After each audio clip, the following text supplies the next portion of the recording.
Gandhi and तक कदे भी इजराइल के हक दे विच नहीं सी, क्योंकि उहदा ये कहना सी कि भाई ये जुल्म होए ने, घैटो भी बने होए, नाजियां ने भी जो कीता है, पर ये तुहाडा नहीं बनदा कि तुसीं अरबां नूं जिन्हां दी ओह ज़मीन है जिथे वो रहिंदे ने उन्हां नूं उत्थों कढ के तुसीं अपना नेशन बनाओगे, ये ठीक नहीं है। और इस दे उत्ते गांधी ने सब तो पहला 1938 दे विच जिहड़ा एक आर्टिकल लिखिया सी, उस आर्टिकल का नाम ही सी ईसाईयत के अछूत। उन्हें कहा भी जिवें असी ब्राह्मण हिंदू अछूतां नाल सलूक करते हैं, वो जिहा सलूक जिहड़े ईसाई ने वो यहूदियां नाल करते हैं। उन्होंने कहा भी भावें मेरी निजी दोस्ती है यहूदियां नाल, उन्हां नाल हमदर्दी है, लेकिन मैनू उन्हां दी अपने राष्ट्री घर नैशनल होम इजराइल की गल जचदी नहीं है।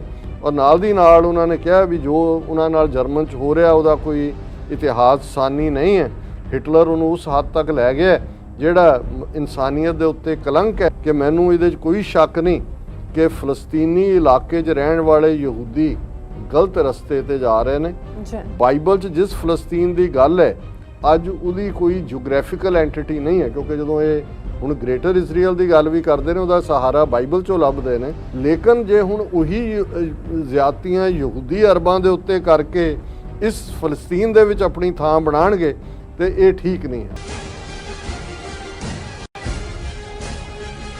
दर्शकों, ब्रेक तो बाद तुहाडा सब दा भरपूर स्वागत है। सो व्यूअर्स, हुण आपां गलबात करन जा रहे हैं कि इजराइल की सरकार वालों प्रकार वाला जिहड़ा रवैया है वह लगातार जारी है। नेतनयाहू ने ईस्ट यरूशलम में फ्लैग मार्च करने की इजाजत जी है वो दोबारा दे दी है, जिसते हमास ने सीधी सीधी धमकी दी है। सो इस दे नाल आपां गलबात करन जा रहे हैं महात्मा गांधी दे इजराइल की कायमी संबंधी यहूदियां नूं की सलाह दी सी, इस बारे भी चर्चा होगी। सो असीं चाहांगे कि तुसां ने इसी तरह ही बने रहना, देखण सुनिए एंड लिखण लई तुहाडा सब दा बहुत बहुत शुक्रिया जी। डॉक्टर साहब की विचार ने?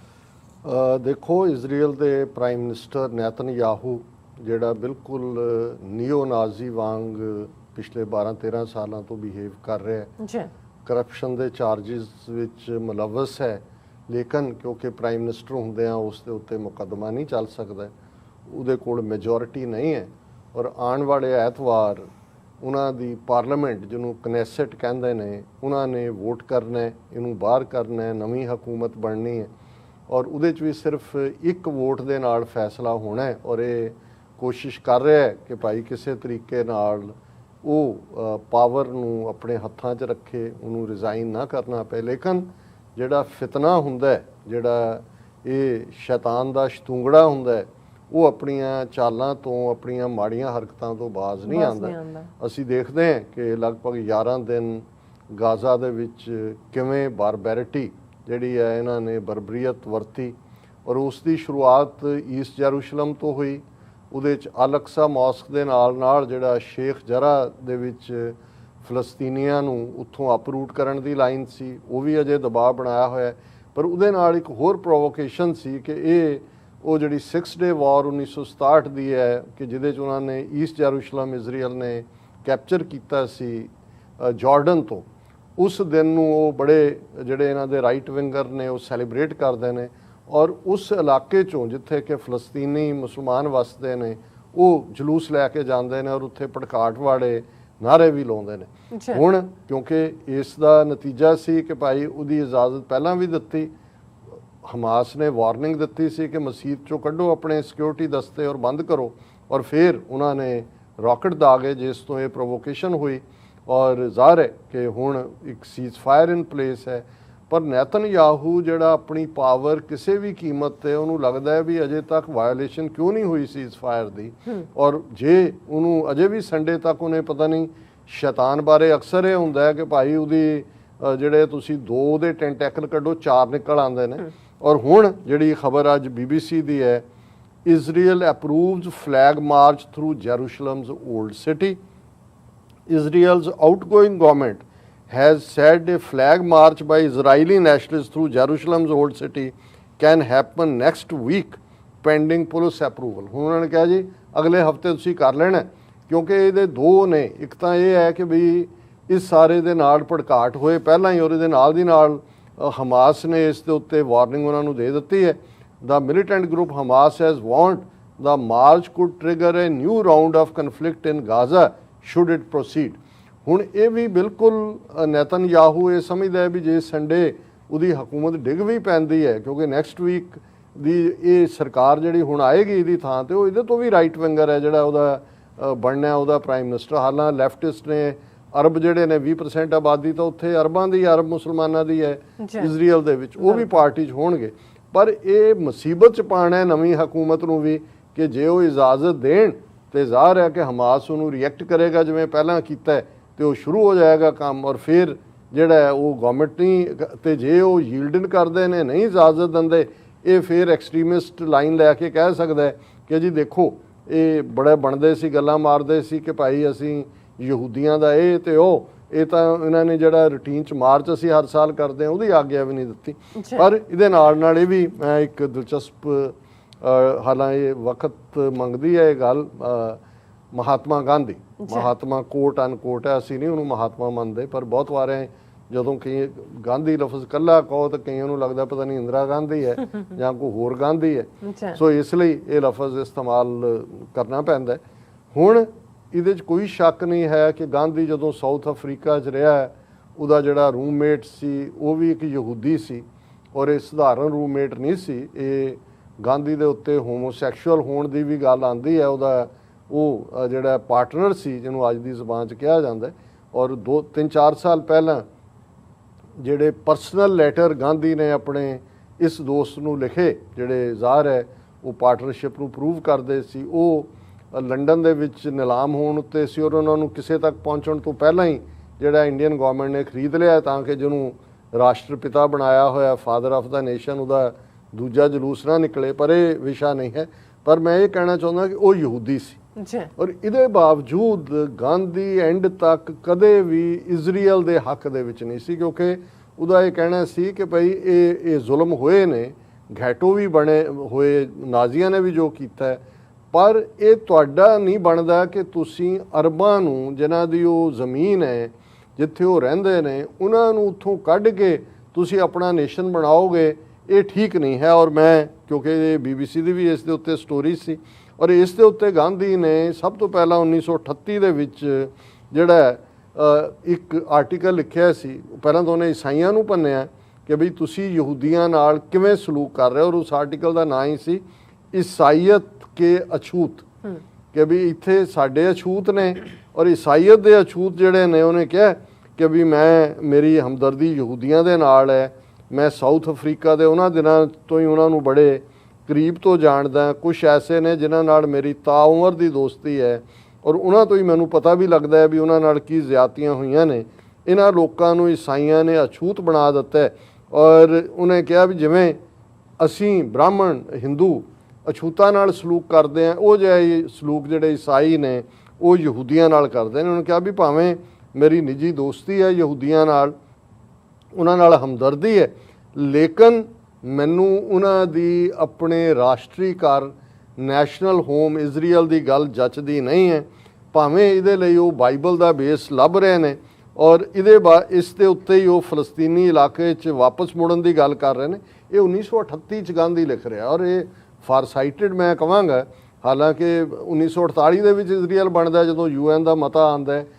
ਯਹੂਦੀਆਂ ਦੀ ਪਰਸੀਕਿਊਸ਼ਨ ਵੀ ਜ਼ਿਆਦਾ ਜਿਹੜੀ ਆ 1939 ਤੋਂ 1945 ਦੇ ਦੌਰ 'ਚ, ਸੈਕੰਡ ਵਰਲਡ ਵਾਰ ਵੇਲੇ ਕੰਸੈਂਟਰੇਸ਼ਨ ਕੈਂਪ ਔਰ ਦੂਸਰੇ, ਲੇਕਿਨ 1938 ਤੋਂ ਯਹੂਦੀਆਂ ਨੇ ਆਲਰੇਡੀ ਫਲਸਤੀਨ ਵਾਪਸ ਮੁੜਨ। ਔਰ ਦੂਜੇ ਦਾ ਇਹ ਗਾਂਧੀ ਉਹਦਾ ਨੋਟਿਸ ਲੈਂਦਿਆਂ ਕਹਿੰਦਾ ਕਿ ਵੀ ਇਹ ਜਿਹੜਾ ਹੈ ਇਹ ਠੀਕ ਨਹੀਂ ਹੈ, ਕਿਉਂਕਿ ਯਹੂਦੀਆਂ ਨੂੰ ਜਿੱਥੇ ਉਹ ਜੰਮੇ ਨੇ, ਜਿੱਥੇ ਉਹ ਰੋਟੀ ਰੋਜ਼ੀ ਕਮਾਉਂਦੇ ਨੇ, ਉਹਨੂੰ ਹੀ ਆਪਣਾ ਘਰ ਸਮਝਣਾ ਚਾਹੀਦਾ। ਔਰ ਨਾਲ ਦੀ ਨਾਲ ਉਹਨਾਂ ਨੇ ਕਿਹਾ ਵੀ ਜੋ ਉਹਨਾਂ ਨਾਲ ਜਰਮਨ 'ਚ ਹੋ ਰਿਹਾ ਉਹਦਾ ਕੋਈ ਇਤਿਹਾਸ ਸਾਨੀ ਨਹੀਂ ਹੈ। ਹਿਟਲਰ ਉਹਨੂੰ ਉਸ ਹੱਦ ਤੱਕ ਲੈ ਗਿਆ ਜਿਹੜਾ ਇਨਸਾਨੀਅਤ ਦੇ ਉੱਤੇ ਕਲੰਕ ਹੈ। ਲੇਕਿਨ ਇਹਦੇ ਬਾਵਜੂਦ ਉਹਨਾਂ ਨੇ ਕਿਹਾ ਕਿ ਵੀ ਯਹੂਦੀਆਂ ਦੇ ਕੋਲ ਤਰੀਕਾ ਹੈ, ਉਹ ਜਰਮਨ ਦੇ ਵਿੱਚ ਪੀਸਫੁਲ ਤਰੀਕੇ ਦੇ ਨਾਲ ਨਾਜ਼ੀਆਂ ਦੇ ਖਿਲਾਫ ਆਪਣਾ ਪ੍ਰੋਟੈਸਟ ਵੀ ਕਰ ਸਕਦੇ ਨੇ।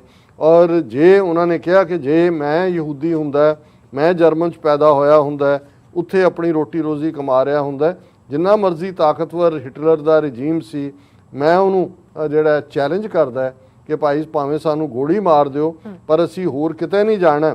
ਮੈਂ ਜਿਹੜਾ ਇਸ ਜਿਹੜਾ ਕਹਿੰਦੇ ਵੀ ਇਹੀ ਹਾਲਤ ਸਾਊਥ ਅਫਰੀਕਾ 'ਚ ਸੀ, ਉੱਥੇ ਵੀ ਜਿਹੜਾ ਉਹ ਦਮਨ ਹੋ ਰਿਹਾ ਸੀ, ਲੇਕਿਨ ਜਿਸ ਗੱਲ ਨੂੰ ਉਹਨਾਂ ਨੂੰ ਕਰਨਾ ਬਣਦਾ ਸੀ ਉਹਨਾਂ ਮੁਲਕਾਂ 'ਚ ਰਹਿ ਕੇ ਰੈਜ਼ਿਸਟ ਕਰਨ ਦਾ, ਉਹਦੀ ਥਾਂ 'ਤੇ ਉਹ ਫਲਸਤੀਨ ਵੱਲ ਮੁੜਨ ਦੀ ਗੱਲ ਕਰ ਰਹੇ ਨੇ, ਫਲਸਤੀਨੀਆਂ ਨੂੰ ਬੇਦਖਲ ਕਰਕੇ ਆਪਣੀਆਂ ਜ਼ਮੀਨਾਂ 'ਚੋਂ। ਔਰ ਇਹਦੇ 'ਚ ਉਹਨੇ ਇੱਕ ਥਾਂ ਫਿਰ ਗਾਂਧੀ ਨੇ ਉਸ ਤੋਂ ਬਾਅਦ ਲਿਖਿਆ ਕਿ ਮੈਨੂੰ ਇਹਦੇ 'ਚ ਕੋਈ ਸ਼ੱਕ ਨਹੀਂ ਕਿ ਫਲਸਤੀਨੀ ਇਲਾਕੇ 'ਚ ਰਹਿਣ ਵਾਲੇ ਯਹੂਦੀ ਗਲਤ ਰਸਤੇ 'ਤੇ ਜਾ ਰਹੇ ਨੇ। ਬਾਈਬਲ 'ਚ ਜਿਸ ਫਲਸਤੀਨ ਦੀ ਗੱਲ ਹੈ ਅੱਜ ਉਹਦੀ ਕੋਈ ਜੀਓਗ੍ਰਾਫੀਕਲ ਐਂਟੀਟੀ ਨਹੀਂ ਹੈ, ਕਿਉਂਕਿ ਜਦੋਂ ਇਹ ਹੁਣ ਗ੍ਰੇਟਰ ਇਜ਼ਰਾਈਲ ਦੀ ਗੱਲ ਵੀ ਕਰਦੇ ਨੇ ਉਹਦਾ ਸਹਾਰਾ ਬਾਈਬਲ 'ਚੋਂ ਲੱਭਦੇ ਨੇ। ਉਹਨੇ ਕਿਹਾ ਵੀ ਇੱਥੇ ਤਾਂ ਕੋਈ ਉਹਦੀ ਜੀਓਗ੍ਰਾਫੀਕਲ ਐਂਟੀਟੀ ਨਹੀਂ ਹੈ, ਅਰਬਾਂ ਦੀ ਇੱਥੇ ਸਦੀਆਂ ਤੋਂ ਵਸੇਵਾਂ। ਔਰ ਜੇ ਯਹੂਦੀ ਵਾਪਸ ਵੀ ਆਉਂਦੇ ਨੇ ਉਹਨਾਂ ਨੂੰ ਅਰਬਾਂ ਦਾ ਦਿਲ ਜਿੱਤਣ ਦੀ ਕੋਸ਼ਿਸ਼ ਕਰਨੀ ਚਾਹੀਦੀ ਹੈ। ਅਰਬਾਂ ਦੇ ਦਿਲ 'ਚ ਵੀ ਰੱਬ ਵਸਦਾ, ਜਿਹੜਾ ਯਹੂਦੀਆਂ ਦੇ ਦਿਲਾਂ 'ਚ ਵਸਦਾ। ਉਹ ਅਰਬਾਂ ਨੂੰ ਉਹਨਾਂ ਦੀ ਖੁਸ਼ੀ ਦੇ ਨਾਲ ਉੱਥੇ ਆ ਕੇ ਵਸਣ, ਔਰ ਇਹ ਨਹੀਂ ਹੈ ਕਿ ਉਹਨਾਂ ਨੂੰ ਬੇਦਖਲ ਕਰਕੇ ਉਹ ਕਰਨ। ਉਹਨਾਂ ਨੇ ਕਿਹਾ ਜੀ ਮੈਂ ਇਸ ਗੱਲ ਨੂੰ ਬਚਾ ਨਹੀਂ ਕਰ ਰਿਹਾ ਵੀ ਉਹਨਾਂ ਨਾਲ ਯਹੂਦੀਆਂ ਨਾਲ ਜ਼ਿਆਦਤੀਆਂ ਨਹੀਂ ਹੁੰਦੀਆਂ, ਉਹ ਹੋ ਰਹੀਆਂ ਨੇ, ਲੇਕਿਨ ਜੇ ਹੁਣ ਉਹੀ ਜ਼ਿਆਦਤੀਆਂ ਯਹੂਦੀ ਅਰਬਾਂ ਦੇ ਉੱਤੇ ਕਰਕੇ ਇਸ ਫਲਸਤੀਨ ਦੇ ਵਿੱਚ ਆਪਣੀ ਥਾਂ ਬਣਾਉਣਗੇ ਤੇ ਇਹ ਠੀਕ ਨਹੀਂ ਹੈ। ਔਰ ਜਦੋਂ ਗਾਂਧੀ ਨੇ ਇਹ ਲਾਈਨ ਲਈ, ਫਿਰ ਇਹ ਹੈ ਵੀ ਜਰਮਨ ਦੇ ਵਿੱਚ ਜਿਹੜੇ ਐਡਮਾਇਰਰ ਸੀ ਗਾਂਧੀ ਦੇ, ਅਲਬਰਟ ਆਇਨਸਟਾਈਨ, ਜਿਹਨੇ ਕਿਹਾ generations to come will not believe that such a man ever existed on this earth with the flesh and bones। ਉਹ ਗਾਂਧੀ ਦੇ ਮਰਨ ਤੇ ਉਹਨੇ ਆਇਨਸਟਾਈਨ ਨੇ ਕਿਹਾ ਸੀ ਕਿ ਕਦੇ ਬਲੀਵ ਹੀ ਨਹੀਂ। ਹੁਣ ਉਹਨਾਂ ਸਾਰਿਆਂ ਨੂੰ ਬੜੀ ਤਕਲੀਫ ਹੋਈ ਕਿ ਜੀ ਇਹ ਤਾਂ ਇਜ਼ਰਾਈਲ ਦੇ ਖਿਲਾਫ ਗੱਲ ਕਰ ਰਿਹਾ। ਔਰ ਉਹਦੇ 'ਚ ਗਾਂਧੀ ਨੇ ਫਿਰ ਇਸ ਦੇ ਉੱਤੇ ਬਿਆਨ ਦਿੱਤਾ। ਉਹਨੇ ਕਿਹਾ ਜੀ ਮੇਰੇ ਲੇਖ ਦੇ ਉੱਤੇ ਬਹੁਤ ਸਾਰਾ ਜਿਹੜਾ ਗੁੱਸਾ ਆ ਰਿਹਾ ਔਰ ਯਹੂਦੀਆਂ ਵੱਲੋਂ ਬਹੁਤ ਜਿਹੜਾ ਉਹ ਕਿਹਾ ਜਾ ਰਿਹਾ। ਉਹਨਾਂ ਕਿਹਾ ਬਰਲਿਨ ਦੇ ਇੱਕ ਰਾਈਟਰ ਦਾ ਹਵਾਲਾ ਦਿੱਤਾ ਕਿ ਵੀ ਇਹ ਠੀਕ ਨਹੀਂ ਹੈ ਕਿ ਵੀ ਮੈਂ ਜੋ ਕਿਹਾ, ਪਰ ਉਹਨਾਂ ਨੇ ਇਸ ਗੱਲ ਦੇ ਉੱਤੇ 1946 ਦੇ ਵਿੱਚ ਪਹਿਲੀ ਲਿਖਤ ਉਹਨਾਂ ਦੀ 1938 'ਚ ਸੀ ਗਾਂਧੀ ਦੀ, ਫਿਰ 1946 ਦੇ ਵਿੱਚ ਉਹਨਾਂ ਨੇ ਯਹੂਦੀ ਤੇ ਫਲਸਤੀਨੀ ਇਸ ਸਿਰਲੇਖ ਦੇ ਥੱਲੇ ਇੱਕ ਰਾਈਟਅਪ ਲਿਖਿਆ। ਉਹਨਾਂ ਨੇ ਕਿਹਾ ਕਿ ਜੀ ਮੈਂ ਯਹੂਦੀਆਂ ਤੇ ਅਰਬਾਂ ਦੇ ਵਿਚਾਲੇ ਜੋ ਟਕਰਾਅ ਚੱਲ ਰਿਹਾ, ਵਿਵਾਦ ਚੱਲ ਰਿਹਾ, ਉਹਦੇ ਬਾਰੇ ਕੁਝ ਕਹਿਣ ਤੋਂ ਬਚਦਾ ਰਹਿੰਦਾ ਹੈ। ਇਹ ਨਹੀਂ ਕਿ ਮੇਰੀ ਇਹਦੇ 'ਚ ਦਿਲਚਸਪੀ ਨਹੀਂ ਹੈ, ਪਰ ਮੈਨੂੰ ਕਈ ਵਾਰੀ ਇਹ ਵੀ ਲੱਗਦਾ ਕਿ ਸ਼ਾਇਦ ਮੇਰੇ ਕੋਲ ਪ੍ਰੋਪਰ ਜਾਣਕਾਰੀ ਨਹੀਂ ਹੈ ਤੇ ਮੈਂ ਇਹ ਵੀ ਇੰਟਰਨੈਸ਼ਨਲ ਇਸ਼ੂਜ਼ ਦੀਆਂ ਗੱਲਾਂ ਤੋਂ ਬਚਦਾ ਤਾਂ ਕਿ ਮੇਰਾ ਨਾਂ ਲੈ ਕੇ ਬੇਲੋੜੀ ਬਹਿਸ ਸ਼ੁਰੂ ਨਾ ਹੋਏ।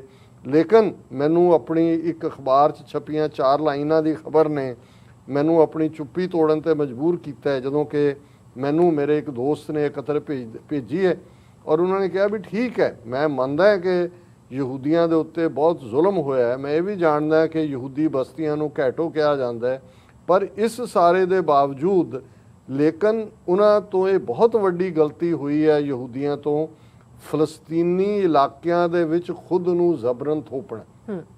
ਇਹ ਗਾਂਧੀ ਕਹਿ ਰਿਹਾ ਪਹਿਲਾਂ ਅਮਰੀਕਾ ਤੇ ਬ੍ਰਿਟਨ ਦੀ ਮਦਦ ਦੇ ਨਾਲ, ਹੁਣ ਆਤੰਕਵਾਦ ਦਾ ਸਹਾਰਾ ਲੈ ਕੇ। ਜ਼ਾਹਰ ਹੈ ਉਦੋਂ ਤੱਕ ਇਹਨਾਂ ਦੀਆਂ ਟੈਰਰਿਸਟ ਆਰਗੇਨਾਈਜੇਸ਼ਨ ਯਹੂਦੀਆਂ ਦੀਆਂ ਹਗਨਾ ਔਰ ਦੂਸਰੀਆਂ ਬਣ ਗਈਆਂ ਸੀ, ਹੈਗਨਾ, ਜਿਹੜੇ ਲੋਕਲ ਫਲਸਤੀਨੀਆਂ ਤੇ ਹਮਲੇ ਕਰ ਰਹੇ ਸੀ, ਬੰਬ ਬਲਾਸਟ ਕਰ ਰਹੇ ਸੀ। ਔਰ ਈਵਨ ਜਿਹੜੇ ਬ੍ਰਿਟਿਸ਼ ਜਿਨ੍ਹਾਂ ਦੇ ਕੰਟਰੋਲ 'ਚ ਸੀ ਫਲਸਤੀਨ, ਉਹਨਾਂ ਨੇ ਆਲਰੇਡੀ ਉਹਨੂੰ ਟੈਰਰਿਸਟ ਆਰਗੇਨਾਈਜੇਸ਼ਨ ਐਲਾਨਿਆ ਹੋਇਆ ਸੀ।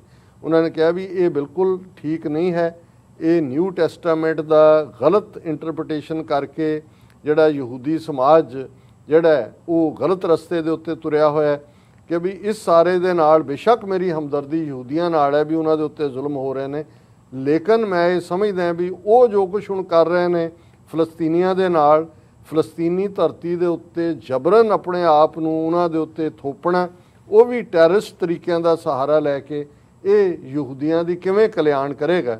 ਸੋ ਇਸ ਸਾਰੇ ਦੇ ਅਖੀਰ 'ਚ ਉਹਨੇ 5 ਮਈ 1947 ਨੂੰ ਰਾਈਟਰ ਦਾ ਦਿੱਲੀ ਦੇ ਵਿੱਚ ਕੋਰਸਪੋਂਡੈਂਟ ਸੀ ਡੂਨ ਕੈਂਪਬੈਲ, ਉਹਨੇ ਜਦੋਂ ਗਾਂਧੀ ਦਾ ਧਿਆਨ ਇਸ ਪਾਸੇ ਖਿੱਚਿਆ ਕਿ ਫਲਸਤੀਨੀਆਂ ਦੀ ਸਮੱਸਿਆ ਦਾ ਤੁਸੀਂ ਕੀ ਹੱਲ ਲੱਭਦੇ ਹੋ, ਤੇ ਗਾਂਧੀ ਨੇ ਇਹ ਉਹਦੇ ਕੋਟ ਅਨਕੋਟ ਹੈ ਕਿ ਇਹ ਇੱਕ ਐਸੀ ਸਮੱਸਿਆ ਬਣ ਗਿਆ ਜਿਹਦਾ ਕਰੀਬ ਕੋਈ ਹੱਲ ਨਹੀਂ ਹੈ। ਉਦੋਂ ਅਜੇ ਇਜ਼ਰਾਈਲ ਬਣਿਆ ਨਹੀਂ ਹੈ, ਪਰ ਇਹ ਟੈਰਰਿਜ਼ਮ ਕਰ ਰਹੇ ਨੇ ਉੱਥੇ। 5 ਮਈ 1947 ਦਾ ਇੰਟਰਵਿਊ ਹੈ ਕਿ ਜੇ ਮੈਂ ਯਹੂਦੀ ਹੁੰਦਾ ਤੇ ਮੈਂ ਉਹਨਾਂ ਨੂੰ ਇਹ ਕਹਿੰਦਾ ਕਿ ਐਸੀ ਮੂਰਖਤਾ ਨਾ ਕਰੋ ਜੋ ਤੁਸੀਂ ਟੈਰਰਿਜ਼ਮ ਦਾ ਰਸਤਾ ਅਖਤਿਆਰ ਕਰਕੇ ਆਪਣੇ ਮਾਮਲੇ ਨੂੰ ਤੁਸੀਂ ਵਿਗਾੜ ਰਹੇ ਹੋ।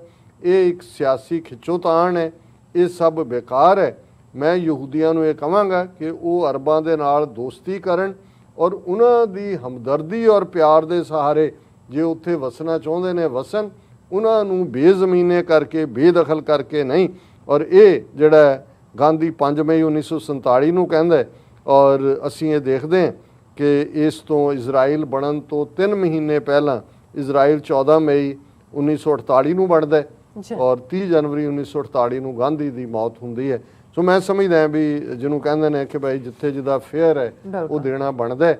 ਗਾਂਧੀ ਅਖੀਰ ਤੱਕ ਆਪਣੀ ਮੌਤ ਤੋਂ 3 ਮਹੀਨੇ ਪਹਿਲਾਂ ਤੱਕ ਵੀ ਯਹੂਦੀਆਂ ਨੂੰ ਇਹੀ ਸਲਾਹ ਦੇ ਰਿਹਾ ਸੀ ਕਿ ਇਹ ਕੰਮ ਮਤ ਕਰੋ, ਤੁਸੀਂ ਵੀ ਟੈਰਰਿਸਟ ਬਣ ਕੇ ਉਹੀ ਕੁਝ ਕਰ ਰਹੇ ਹੋ ਜੋ ਕੁਝ ਨਾਜ਼ੀਆਂ ਨੇ ਕੀਤਾ। ਜੀ ਡਾਕਟਰ ਸਾਹਿਬ ਤੁਹਾਡਾ ਬਹੁਤ ਬਹੁਤ ਸ਼ੁਕਰੀਆ। ਸਾਥ ਲੈਣੇ ਬ੍ਰੇਕ। ਵਿਊਅਰਸ ਤੁਸੀਂ ਕਿਤੇ ਨਹੀਂ ਜਾਣਾ, ਮਿਲਦੇ ਹਾਂ ਛੋਟੇ ਜਿਹੇ ਵਕਫੇ ਤੋਂ ਬਾਅਦ।